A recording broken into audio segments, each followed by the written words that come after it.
Alright, welcome back to the shop. I'm trying to develop a routine on where I can get some work done and try to keep the channel somewhat interesting. And I just have so much stuff to do that here I've got my little brother and my dad have been working on a weed eater, but I've got the workbench so messed up they can't work on it. So I'm going to try to get this place workable.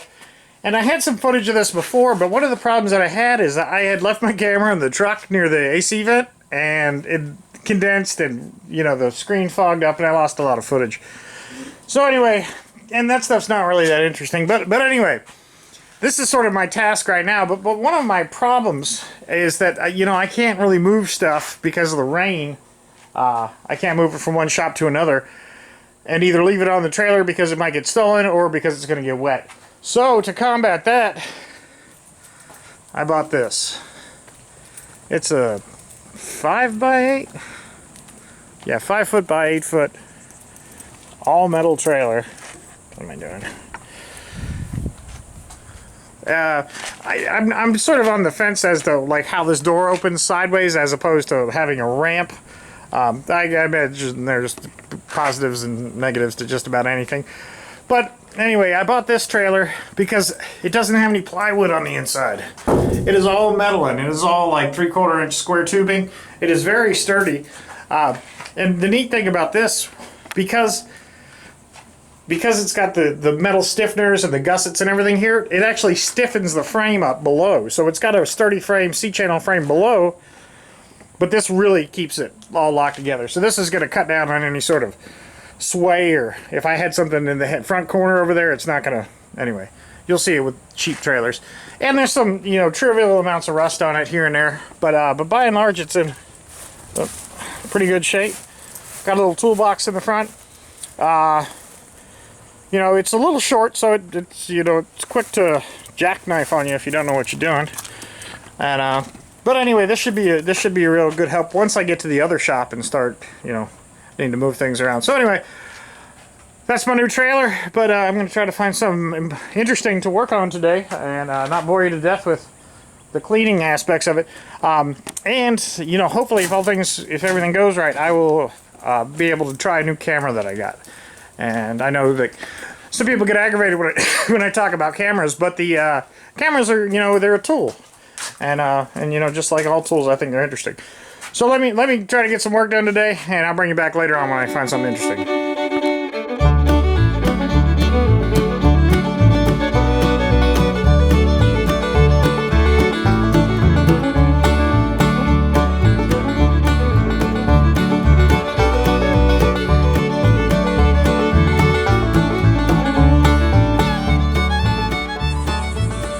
So just a second ago, you saw a little bit of footage of me using the sander to clean up this handle, and it sort of hit me mid sand that I don't think I've ever seen anybody say, really explain why or demonstrate why a proper grinding wheel is not good for this kind of work, why a belt sander is preferable.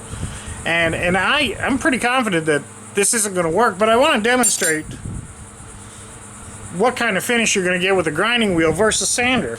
And I think this, be illustrative of why a bench grinder, a wire wheel is beneficial in the shop for restorations, but a grinder, you could really live without, in my opinion. So let's see what happens.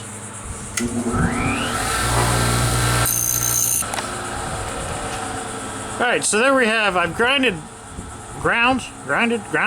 down all those. It really moves a lot of metal. It really does. But what it's done is sort of fascinate this in the sense that it's added so many more faces to this. Every flat spot that this has hit, it just fails to contour around the roundness of this.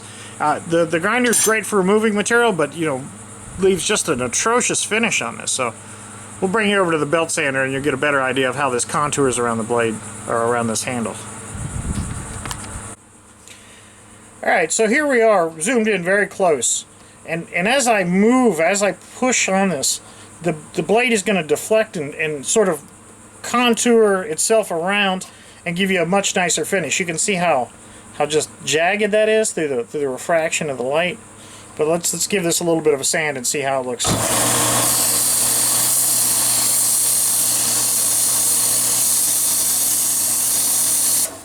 Alright, so this is interesting. Oh, God, it's going to be so hard to point out.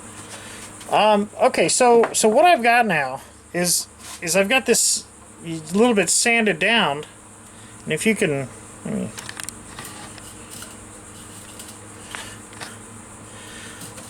now, you can see that it's sanded. But here and there, you can see that there's sort of holes that have been dug into this. I think you can see them there, and that's where the grinder is no good, because it will remove high spots very quickly, but it'll also dig holes very quickly. So now, while I've ground down the lion's share of the casting, the high spots in the casting mart, I've inadvertently dug some holes in this now that I have to sand out. So the time that I had saved in grinding, you know, I've just added to the backside of this in terms of trying to grind this down and get these holes out of there. So let me keep grinding. Alright, so I was able to sand those down, but you'd really have to go a lot further with this if you wanted to buff this and polish it. And the reason you'd want to buff it and polish it would be because, like I talked about the fascinations before, each little nook and cranny, if you had a microscope and you zoomed into here, you'd have these crevices and whatnot. Each one of those are going to hold, you know, the grit and grime and salt and oils and stuff from your hand, and they're going to add to that patina that's on there, and you don't want it to do that. So the cleaner and the smoother this is, the better. And then you're going to want to add some sort of an oil to it, or like a paste wax, or that silicone finish, or Bow Shield, or shellac, anything like that to try to keep it down. But so the grinder is just so harsh that it doesn't really do anything other than add more crevasses, more nooks, more crannies, more, you know, perturbations in the handle that aren't going to get you your desired effect of keeping the tool from tarnishing, keeping it from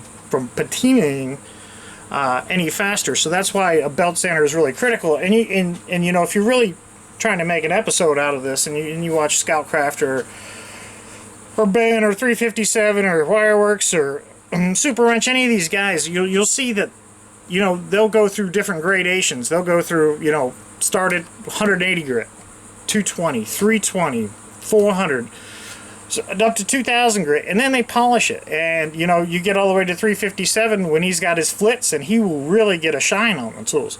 And that's just a perfect finish that's going to, you know, stave off any of the places for stuff to accumulate and tarnish the wrench.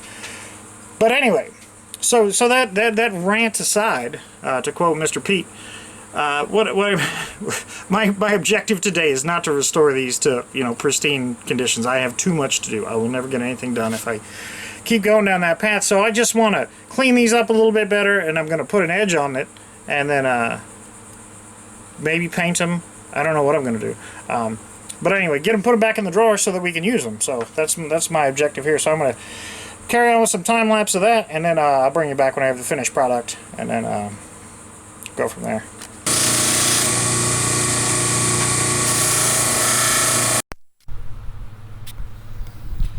Alright, so this is the Y1 camera. This has the ability to shoot 4K at 20 frames a second, or it's the Y1 Lite. It's got good reviews. Anyway, I don't know how much different it's going to be. I can't help but think the audio is going to be worse than my other camera, because the other one's a full-on camcorder. That's a Sony 405 something or other.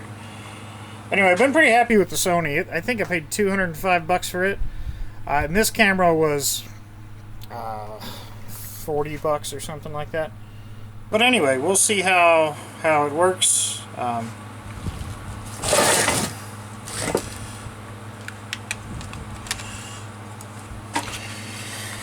So ideally I would paint the springs and do all that jazz, but I am not in tool restoration mode. I'm in try to get this place under control mode.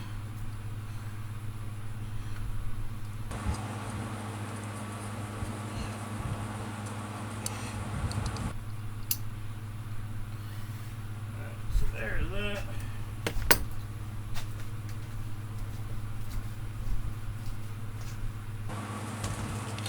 Alright, so I'm going to dig around and find a drift and peen this over. But anyway, that's these pliers. And while I've got you here, what I did, and I should have recorded this.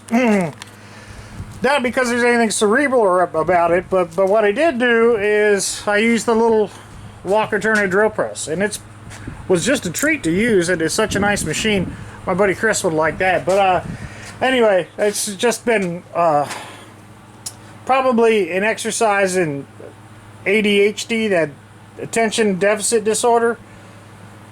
I've never been diagnosed with it, but I'm pretty sure that I got it, because I will work on this for 2 minutes, work on that for 2 minutes, start sweeping the floor, take a phone call, start something completely different. It's just been, you know, just a menagerie of all sorts of stuff. So anyway, sorry for the sort of lack of coherency in terms of how this video is laid out, but I promise you at some point in time things will start to evolve and the shop will actually start to do stuff. I don't know what's going to come up next. The weather is very bad. Been very bad on and off. So I think before I start hauling anything in this, it'd be prudent to fix the wheel bearings, or at least re-grease them. And that's not going to happen today because it's been raining. So perhaps tomorrow morning, and we'll see how all that shakes out. But anyway, thanks for watching, thanks for subscribing, and I hope you all have a good night. Alright, I found a jack. Change plans. Let me check the wheel bearings on this thing.